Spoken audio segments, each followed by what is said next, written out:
Oi, bonitas e bonitos, tudo bom com vocês? Começando mais uma Quinta Misteriosa aqui no canal. Se você é novo por aqui, aproveita e já se inscreve no canal aqui embaixo para não perder nenhum vídeo novo. Playlist completa do Quinta para vocês aqui na descrição, já contei muitos casos aqui no canal, então vão lá maratonar. Aproveita e deixa o like pra mim no comecinho do vídeo, que me ajuda muito na divulgação, eu peço sempre, porque faz muita diferença, então não esquece. E aproveita e me acompanha nas redes sociais, que eu vou deixar aqui na tela pra vocês. Eu conto outros casos lá, falo de livros, série, várias coisas legais, então me acompanhem por lá. E agora bora começar o caso de hoje.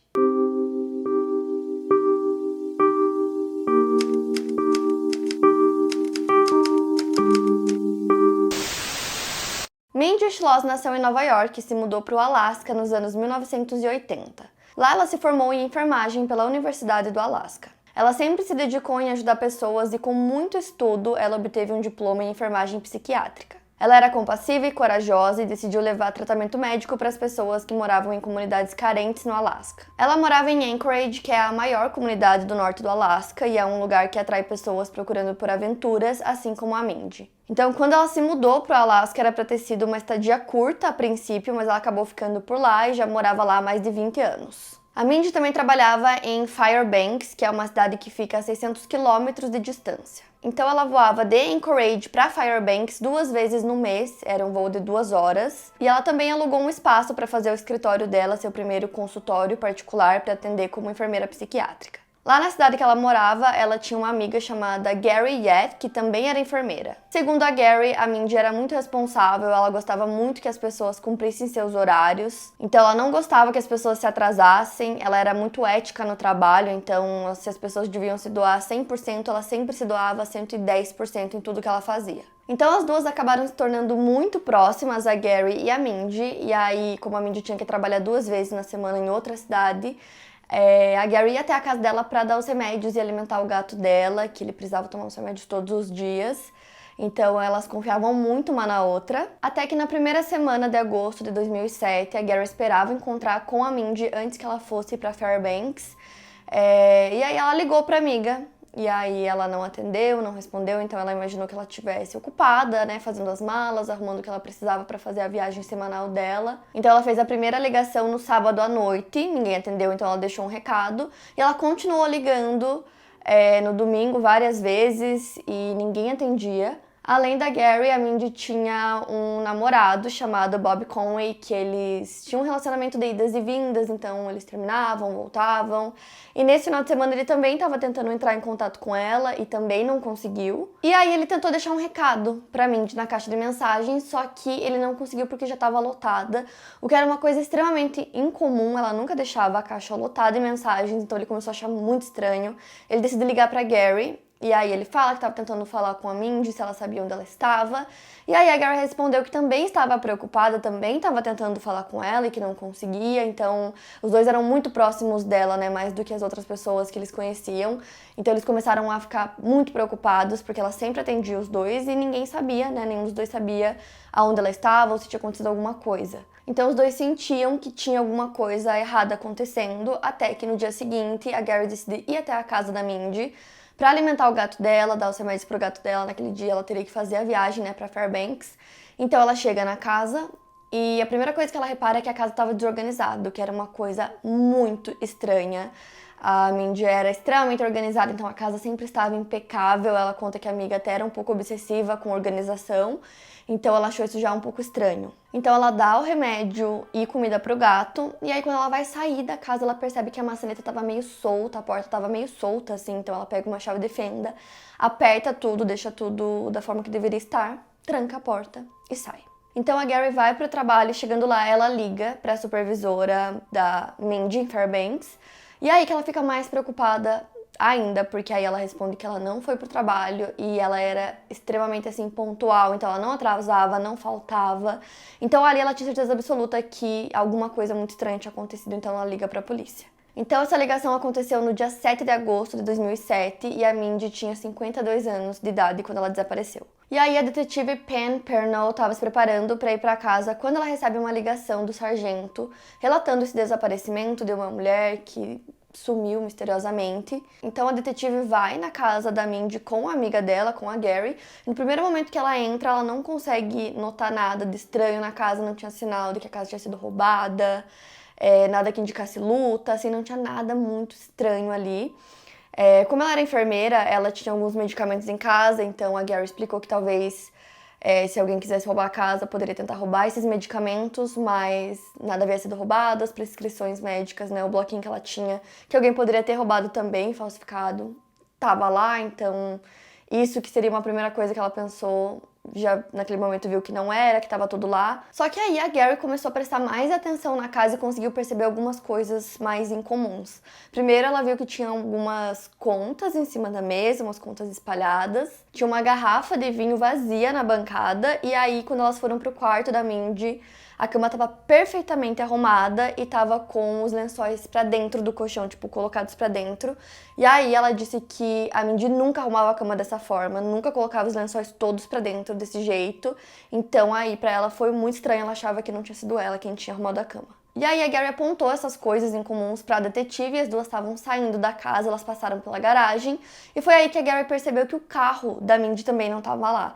E isso era muito esquisito também, porque ela nunca ia para o aeroporto de carro, ela fazia aquela viagem, né, 2 vezes na semana e ela sempre ia de táxi, porque o aeroporto tinha um estacionamento pago, então era muito mais barato ir de táxi e voltar para casa dela, já que ela morava super perto do aeroporto, do que ir de carro, mas o carro dela não estava lá. Então a detetive decide isolar toda a casa para que eles possam chamar a equipe forense para procurar por mais evidências. E nisso ela volta a atenção dela pro Bob, né? Ela descobriu que a Mindy tinha esse namorado, que eles tinham, né, esse relacionamento de idas e vindas. Então ela decide focar nele para ver se ele tinha alguma coisa a ver com o desaparecimento dela. Então ela liga pro trabalho dele e pergunta sobre os horários dele para tentar entender um pouco mais da rotina ou onde ele estaria, né, no dia que ela desapareceu, que provavelmente foi naquele final de semana que ela não atendeu as ligações.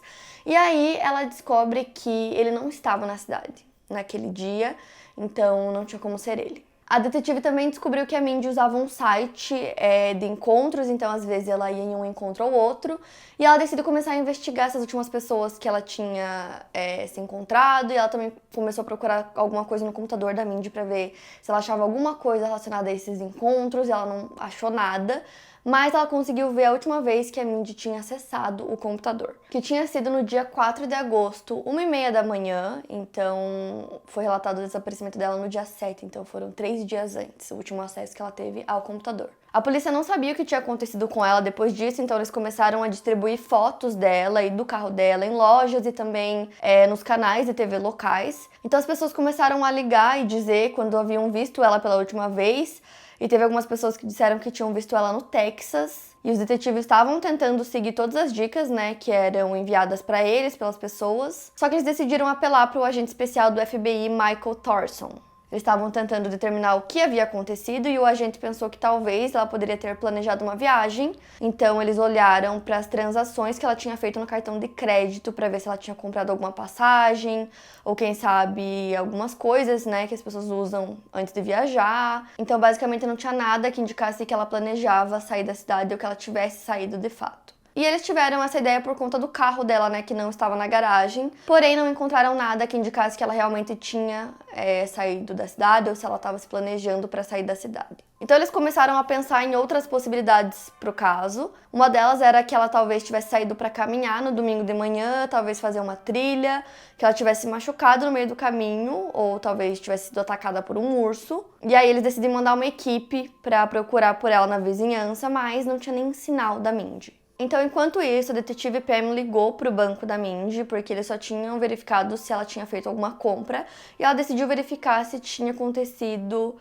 algum tipo de atividade em comum nos cartões da Mindy. E quando ela fez essa ligação para o banco, eles responderam que sim, que havia sido feita uma grande retirada de dinheiro nas primeiras horas da manhã, o que é extremamente incomum. Os investigadores tiveram acesso às imagens, né, das câmeras de segurança dos caixas eletrônicos do banco e viram um homem acessando a conta dela. Ele utilizava uma bandana para cobrir o rosto dele. Só que ele deixou o rosto descoberto por um segundo, assim, no momento que ele foi tirar o dinheiro. Ele pega o dinheiro, coloca numa mochila que ele estava usando e vai embora. A polícia acreditava que essa mochila poderia ajudar a identificar quem era aquele homem. E também uma jaqueta que ele usava meio que pra se esconder, uma jaqueta de inverno, e tava muito quente naquele dia, cerca de 37 graus. Então, como ele tava usando uma bandana e ele tirou por um segundo, tipo, foi muito rápido, mas a polícia conseguiu congelar as imagens e pegar essa imagem dele sem a bandana, que dava pra ver o rosto dele.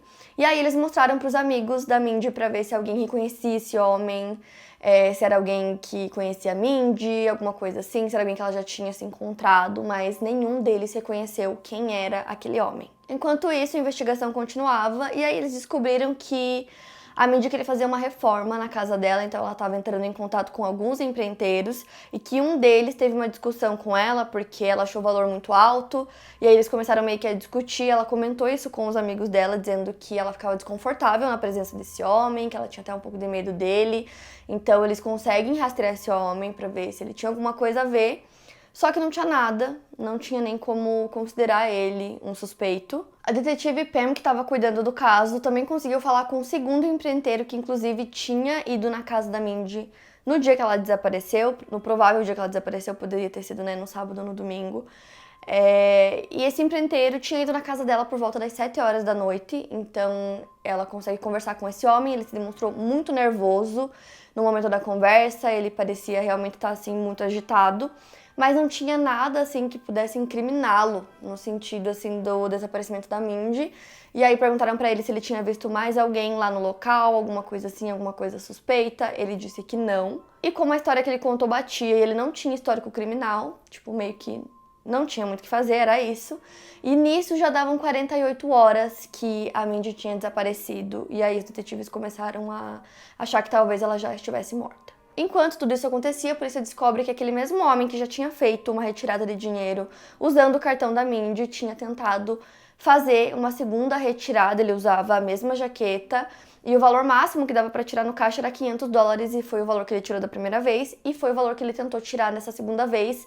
Só que aí, como eles já estavam investigando, o banco já estava prestando atenção na conta dela também, o cartão ficou preso na máquina por questões de segurança, então ele começou a ficar muito agitado, muito nervoso, porque não tinha como simplesmente ele pedir ajuda para alguém ou dizer que o cartão ficou preso e que ele precisava tirar esse dinheiro, já que o cartão não era dele. Então isso a polícia viu pela gravação das câmeras de segurança e eu fiquei me perguntando por que a polícia não mandou alguém, né, um policial ficar lá nesse local para ver se esse homem não ia aparecer, mas eles não fizeram isso. Mas eles tinham essa imagem, então eles sabiam que essa pessoa ainda estava com o cartão dela e ainda estava tentando pegar o dinheiro da Mindy. Então a polícia vai até o banco para ver se tinha mais alguma transação que ele tinha tentado fazer, foram investigar isso. E eles também começaram a perguntar para as pessoas se alguém tinha visto esse homem, se alguém conhecia ele ou sabia que carro que ele usava, alguma coisa nesse sentido. E para sorte deles, teve uma testemunha que disse ter visto esse homem, que essa pessoa tinha ido no banco 4h30 da manhã e tinha visto esse homem lá, e que ele não tinha um carro, ele tinha uma bicicleta. Então os investigadores decidem voltar a atenção deles agora pro bairro onde a Mindy morava. Então eles começam a conversar com os vizinhos, eles começam a bater de porta em porta e descobriram que tinha um dos vizinhos que moravam na casa ao lado da casa da Mindy que não se dava muito bem com ela, porque eles era mais uma pessoa, eles eram muito jovens, então gostavam de fazer muitas festas, e aí tinham alguns desentendimentos por conta do barulho e dessas festas que eles davam. Só que quando eles tentaram conversar com eles não quiseram falar muito, não quiseram dar muitas informações. Então a detetive Pam decide conversar com a vizinha que morava na casa do outro lado da casa da Pam. Então era a casa dela, uma casa do lado e a casa do outro. Quem morava nessa outra casa era uma mulher chamada Cat Easley. E aí ela parecia uma pessoa boa, assim, tratou a detetive muito bem, mas a detetive sentiu que ela estava escondendo alguma coisa. Até que no dia seguinte, essa mesma mulher, a Cat, ela liga pra polícia e fala que na verdade ela tinha algumas informações que ela não tinha contado, e que ela não tinha contado por medo e que ela não queria que eles fossem até a casa dela novamente, mas que ela estava disposta a conversar com eles se eles fossem até o trabalho dela. Então eles vão até lá e ela conta que um dos vizinhos dela, um homem que ela conhecia pelo nome de Josh, teria ido na casa dela logo que a polícia começou a fazer as investigações pelo bairro, e ele teria pedido pra ela não contar que ele morava ali no bairro também, porque ele já tinha sido preso, que ele estava em liberdade condicional e que ele não queria ser preso novamente, então ele pediu pra ela não contar que ele morava lá. Então ela disse que ela não pretendia contar isso pra polícia até que Poucos dias depois que eles começaram a investigar, ela escutou uns barulhos à noite do lado de fora da casa dela, e quando ela foi olhar pela janela, era esse vizinho, o Josh, e que ela ficou incomodada, ela ficou com medo, e que ela morava sozinha e começou a ficar com medo dele, então ela decidiu contar. E aí ela disse que o nome dele não era Josh, o nome dele completo era Joshua Wade. Imediatamente, eles se conheceram esse nome porque ele era conhecido em todo o estado por um crime que ele tinha cometido, que era o assassinato de uma mulher chamada Della Brown, que foi agredida até a morte nos anos 2000. A vítima tinha 33 anos e ele foi condenado por adulteração de provas. Então ele foi condenado a 6 anos e meio de prisão e ele cumpriu 3 anos desses 6 e estava cumprindo o restante em liberdade condicional. A polícia não achava que ele tinha um carro porque ele sempre estava andando de bicicleta, e isso era uma coisa, né, que a testemunha tinha citado, que aquele homem que tinha ido retirar o dinheiro estava com uma bicicleta. Quando eles foram conversar com os amigos dele, não conseguiram muitas informações, eles pareciam todos muito assustados e não queriam falar muito. Diziam que não tinham visto ele nos últimos tempos, e os que tinham visto ele disseram que temiam que ele estivesse escondendo alguma coisa. Já a mãe de uma das amigas do Joshua, chamada Christina Gracer, disse que ela não tinha uma boa impressão dele por conta da história, né, que ele já tinha do passado dele, que a filha dela tinha contado pra ela. Então ela disse que estava assustada com tudo isso em relação a ele e temia que ele estivesse fazendo alguma coisa ruim pra alguém. Os investigadores tentaram usar cães farejadores, mas como já tinha passado um tempo, os carros e as pessoas e outras coisas já não tinham mais nenhum odor que poderia ajudar nessa questão, deixado por Mindy no caso, né? Então não conseguiram nada. E aí no dia 9 de agosto, um caminhoneiro local ligou pra polícia e disse que ele estava na parte de fora do aeroporto quando ele viu a traseira de um carro que parecia o carro da Mindy. Nisso já tinha saído nos jornais qual era o carro, qual era a placa, e ele viu e ele percebeu que a placa era a mesma, então ele liga pra polícia. Eles vão até o local e o carro estava estacionado a cerca de 1,5 km do aeroporto, o que não fazia muito sentido. Então a polícia olhou as imagens, né, das câmeras de segurança do aeroporto e viram que tinha um homem dirigindo o carro dela, 12h45 no dia 4 de agosto. Então esse homem sai do carro, fecha a porta e quando ele se afasta é possível ver a mesma mochila do homem que estava nos caixas eletrônicos tentando retirar dinheiro da conta da Mindy. Então a equipe forense foi até o local e eles conseguiram determinar que quem estava no banco passageiro era a Mindy. Então realmente esse homem estava dirigindo o carro dela e eles começaram a se concentrar então no banco do motorista. E uma coisa muito legal desse caso é que eles usavam todos os recursos disponíveis, assim, para investigar o caso. Então, tudo que dava para usar, eles usavam. Então, a equipe forense começou a tentar pegar qualquer coisa que tivesse lá, qualquer tipo de evidência, partícula, cabelo, impressão digital, qualquer coisa para tentar chegar no culpado. E eles também decidiram usar os cães farejadores, porque o mesmo homem que retirou o dinheiro da conta dela tinha dirigido o carro dela, então tudo estava apontando para ele. E aí os cães conseguiram sentir o cheiro e conseguiram sentir o mesmo cheiro no caixa eletrônico e depois na casa ao lado da casa da Mindy. Só que aí o cachorro não para ali, ele continua sentindo aquele cheiro e ele segue por mais 5 km, quase 6 km, e para em uma outra casa, que era a casa do Joshua Wade. Então a polícia já queria prender ele naquele momento, mas eles sabiam que era perigoso porque ele andava armado. Então eles decidem conversar com ele, eles batem na porta, ninguém aparece, a casa estava vazia naquele momento. E nisso eles conseguem um mandado de busca para investigar a casa dele. Eles começam a investigar, encontram uma jaqueta muito, muito parecida com aquela dos vídeos que eles tinham visto, né, aquele homem usando. Então a jaqueta era assim praticamente igual. E aí no bolso da jaqueta tinha um recibo de uma retirada no banco de $500, o que já ligava ele ao banco, né, aquela retirada na conta da Mindy. E eles também levam essa jaqueta para tentar encontrar algum outro tipo de evidência. Como eles não sabiam onde ele estava, uma equipe do SWAT foi enviada para procurar por ele. E eles entraram em um armário da casa que parecia que dava acesso a um sótão. Então, quando eles estavam tentando subir, eles escutam o barulho de alguma coisa caindo no chão e era um relógio.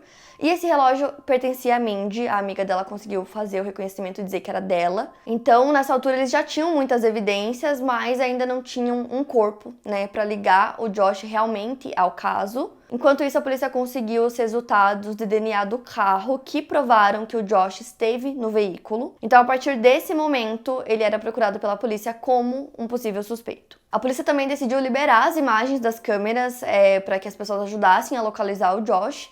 E nisso, uma mulher chamada Lisa entrou em contato com a polícia e disse que ela era ex-namorada dele, que ela reconheceu ele pelas filmagens, mas ela não quis dar mais informações e também não quis mais conversar com a polícia depois dessa ligação. A vizinha da Mindy, a Christina, ela ligou pra polícia e disse que ela estava dando carona pra ele nas últimas semanas e que ele tinha deixado uma mochila dele dentro do carro dela. Dentro dessa mochila tinham diversos recibos de banco, também tinha um celular e no celular tinham fotos dele segurando uma arma. Ela também disse que já tinha visto ele com aquela arma e que era uma Glock calibre 45. Então ela entra em contato com a polícia, leva a mochila e eles queriam que ela aceitasse participar de conversas gravadas com o Josh para quem sabe eles conseguirem uma confissão ou alguma prova mais forte contra ele. Só que ela se recusou, ela disse que não ia fazer isso, que ela estava temendo pela vida dela.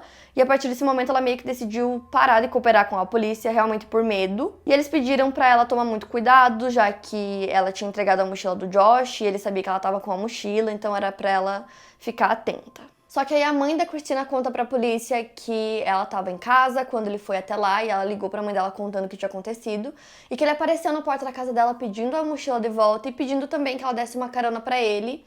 Ela acaba aceitando dar essa carona, só que ele começa a achar que tá tudo meio estranho e diz que não quer mais e acaba indo embora dali a pé. Então ela decide seguir ele de carro. E isso aconteceu no dia 2 de setembro, então ela fez essa ligação pra mãe dela, que falou pra polícia, e também conseguiu ligar direto pra um dos soldados da SWAT, que tinha deixado um número com ela, caso alguma coisa acontecesse, era pra ligar pra ele. Então ela liga contando o que tinha acontecido e dando o endereço de onde ela estava e aonde o Josh também estava. Já tinham alguns policiais próximos do local que ela indicou, então eles foram até o local. E aí o Josh entrou em um prédio e pegou algumas pessoas de refém, disse que não ia sair do prédio. Nisso a equipe do SWAT chega no local também. Então a equipe começa a negociar com ele. Ele estava dentro de um apartamento com 2 reféns.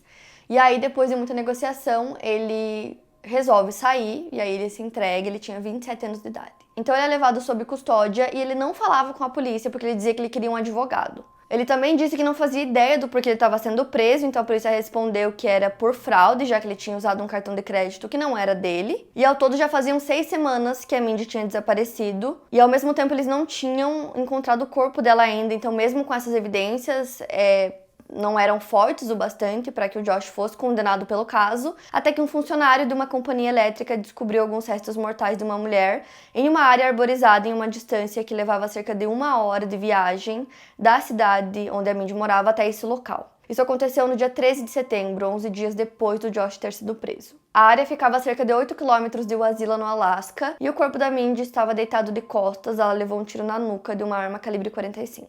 Seu corpo estava parcialmente queimado e ela foi amordaçada e seus pulsos foram amarrados. Ainda assim, a polícia precisava de alguma prova mais forte, evidências mais fortes para ligar o Josh ao caso. Eles precisavam provar que, de fato, ele esteve na casa da Mindy. Então, depois de avaliar diversas fibras e partículas retiradas da casa dela, naquele primeiro momento de investigação, eles encontraram um material que continha o DNA do Josh. Então, assim, ele estava diretamente ligado com o caso, ele tinha realmente ido até a casa dela, eles tinham como provar. E usando os cães farejadores também conseguiram provar todo o caminho que ele havia feito. Então, no dia 18 de maio de 2008, ele foi acusado de assassinato. A polícia estava atrás de testemunhas e eles queriam que a Lisa, a ex-namorada dele, testemunhasse. Só que aí ela não queria cooperar com a polícia, não queria testemunhar, e eles descobriram que ela estava tendo contato com ele, mesmo depois de preso, que inclusive ela ia até a prisão para visitar ele, e que de alguma forma ele tinha convencido ela a casar com ele e que eles iriam casar ali mesmo. Então, assim, isso não era possível, a prisão não autorizava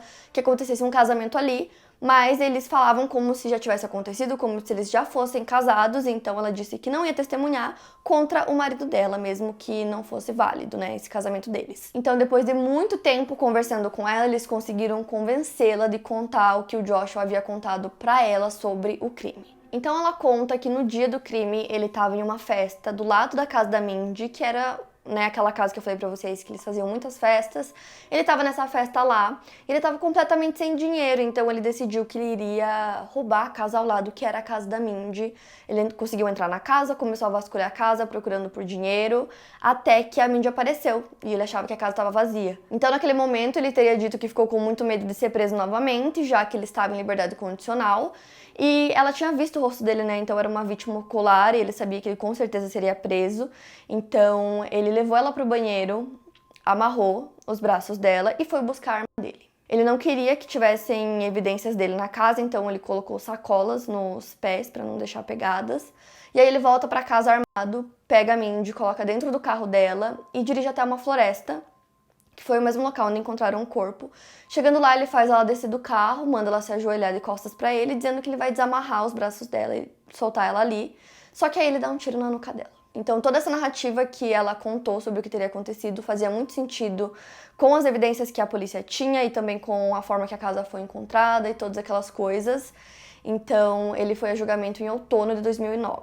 Então durante sua sentença o juiz o condenou a 99 anos de prisão estadual. Ao final desse período, se ele ainda estivesse vivo ou se ele estivesse em liberdade condicional, ele seria enviado para uma prisão federal. O juiz o chamou de covarde por matar mulheres e nesse momento o Josh explodiu de raiva e perguntou ao juiz: e os homens que eu matei? O Tribunal Superior do Alasca tinha imposto essa sentença de 99 anos e o Tribunal Distrital impôs uma segunda sentença consecutiva de prisão perpétua sem a possibilidade de liberdade condicional para a conduta global. Seus advogados o impediram de falar mais. Em fevereiro de 2010, ele admitiu ter sido o assassino tanto da Mindy quanto da dela. Então, em 2014, ele foi até as autoridades novamente, tentando buscar um acordo, já que ele tinha admitido, os crimes que ele tinha cometido. E ele disse que ele também confessaria outros assassinatos de 3 homens se a sentença dele pudesse ser modificada e ele pudesse primeiro cumprir suas condenações federais ao invés das estaduais, porque ele acreditava que a prisão federal era muito melhor. Ele disse para o FBI que ele era responsável pelo assassinato do John Michael Martin, de 38 anos, em 1994, e de Henry, de 30 anos, em 1999. O Josh também afirmou que ele assassinou um terceiro homem não identificado na mesma noite em que ele assassinou a Della Brown em 2000. A identidade do terceiro homem permanece desconhecida. O Josh segue cumprindo sua sentença até hoje em uma instalação federal, a penitenciária dos Estados Unidos, em Terre Haute, Indiana. As famílias do John Michael Martin e do Henry, as vítimas, foram notificadas de que o Josh assumiu a culpa, a responsabilidade pelo crime e que ele já estava preso. Então, os seus entes queridos pedem que a mídia respeite seu direito à privacidade. Então é isso, esse foi o caso de hoje. Quero muito saber o que vocês acharam. Esse é um caso que é um exemplo, de investigação. A investigação foi muito bem feita desde o início. E a investigadora do caso era uma mulher, o que é muito legal também. Então, toda essa parte, desde o primeiro momento que foi notificado, a polícia do desaparecimento, até conseguir encontrar o culpado, foi muito bem feita, da forma que tem que ser, sempre preservando evidências e usando todos os recursos, que eles têm. Então, eu quero muito saber o que vocês acharam, me conta aqui nos comentários. Não esquece do like, que me ajuda muito na divulgação. E também vai conferir a playlist completa do Quinta, que eu já contei muitos casos aqui no canal, então vão lá maratonar. E também me acompanhem nas redes sociais, que eu vou deixar aqui na tela pra vocês. Sempre tem dicas legais por lá também. Então é isso, eu vejo vocês no próximo vídeo.